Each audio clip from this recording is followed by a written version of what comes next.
सोनम वांगचुक से मिले हैं केंद्रीय मंत्री जेपी नड्डा, जिसका आप जिक्र कर रहे थे, और जितेंद्र सिंह।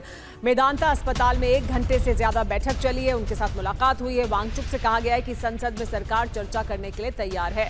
मेदांता जाने से पहले जितेंद्र सिंह ने गृह मंत्री अमित शाह से भी मुलाकात की थी और उसके बाद ये आश्वासन दिया उन्हें, क्योंकि ये मांग रखी गई थी उनकी तरफ से कि ये बातचीत हो, संसद के अंदर इस मुद्दे को उठाया जाए। सोनम वांगचुक की ये मांग थी, उन्होंने जो मांगे सामने रखी थी उसमें से ये एक प्रमुख मांग थी, और उनसे मिलने आए। अगर वो नहीं जा सकते हैं संसद तक मार्च कर तो उनसे मिलने आए। तो मुलाकात भी हुई है, लंबी बातचीत हुई है और ये आश्वासन भी दिया गया है। इसी पर हमारे साथ अमोद राय जुड़ गए हैं, TV9 भारतवर्ष के जो पॉलिटिकल एडिटर हैं वो। अमोद, एक बड़ा सवाल ये है कि हम अब, क्योंकि बहुत लंबे समय तक ये कहा जाता रहा सरकार की तरफ से कोई बातचीत का जो चैनल है वो नहीं खोला गया था CJP के साथ, सोनम वांगचुक के साथ, लेकिन अब सोनम वांगचुक से भी बात हो रही है, किसानों के साथ भी बात हुई है। कल जैसे ही राहुल गांधी वहां पहुंचे थे, उसके बाद जितेंद्र सिंह उनसे भी बातचीत करने के लिए वहां पहुंचे थे।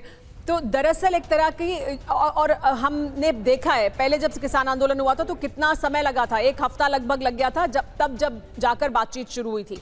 अभी बहुत तेजी में बातचीत की जा रही है, तो ये दरअसल क्या है? क्या ये अंडरस्टैंडिंग है कि हमें संवाद करने की इस वक्त ज़रूरत है, ये मुद्दा इस तरह का हो गया है जिसको लेकर कि रिजॉल्व करने की ज़रूरत है? तो ये जो बदलाव है रुख में, क्या इसके पीछे की वजह क्या है, क्या अंडरस्टैंडिंग है?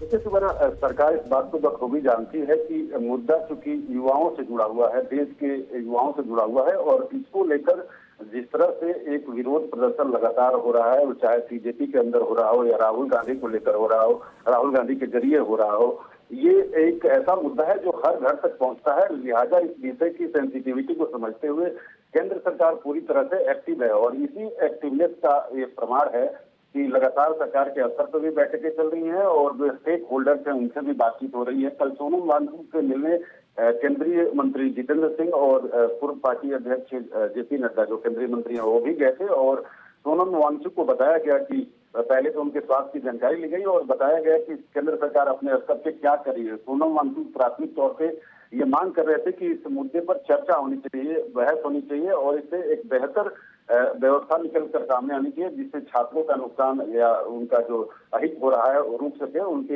हितों की चिंता होनी चाहिए। और उस कदम के उसी दिशा में कदम बढ़ाते हुए सरकार ने ये एक सकारात्मक पहल किया है। और उसके साथ ही जैसा आपने देखा कल की जिस तरह से जितेंद्र सिंह राहुल गांधी के साथ जाकर बैठक की है, या उसके बाद किरण रिजिजू से बात भी हुई है राहुल गांधी की, ये तमाम ऐसी घटनाएं हैं जो केंद्र सरकार के एक्टिवनेस को शो करती हैं। केंद्र सरकार तत्पर है, यानी केंद्र सरकार सक्रिय भी है, और ये अंडरस्टैंडिंग भी है कि ये एक ऐसा मुद्दा है जो हर घर से, हर परिवार से कहीं ना कहीं जुड़ा है, और क्योंकि इस तरह का आक्रोश दिखाई दिया है तो इसको सीधे तौर पर एड्रेस करने की जरूरत है। वो अंडरस्टैंडिंग क्या इस वक्त दिखाई दे रही है? और बड़ी खबर है, PM आवास के बाहर राहुल गांधी के प्रदर्शन को बीजेपी अध्यक्ष नितिन नवीन ने अराजकता कहा, और केंद्रीय मंत्री जितेंद्र सिंह ने आरोप लगाए कि राहुल अपनी मांग से पलट गए हैं। सुनिए क्या कहा।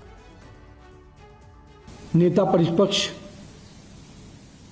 जिस गरिमा का पद है, उस पद को भी राहुल गांधी जी गंभीरता से नहीं लेते हैं। इस बात का आज पूरा उनके व्यवहार से दिखा। मेरा यह मानना है, लोकतंत्र में विरोध और अराजकता दोनों अलग अलग शब्द हैं। विरोध जब मर्यादा की हदों को पार कर जाती है तो अराजकता बन जाती है, और हम शुरू से कहते रहे हैं, राहुल गांधी जी अराजकता के प्रतीक बनकर उभर रहे हैं। ये बड़ा ही दुर्भाग्यपूर्ण है कि LOP का इस प्रकार का व्यवहार रहे कि वो अपने पक्ष को इतनी जल्दी बदलते हैं, और इसका अर्थ ये हुआ कि वो कन्फ्लिक्ट के मूड में है। वो चाहते ही नहीं कि सरकार के साथ सहयोग करके जनहित के विषयों पर चर्चा की जाए या जनहित के विषयों को आगे बढ़ाया जाए। वो ये मन बना करके आए हैं कि कन्फ्रंटेशन हो, कन्फ्लिक्ट हो, मुझे कोई मुद्दा मिले।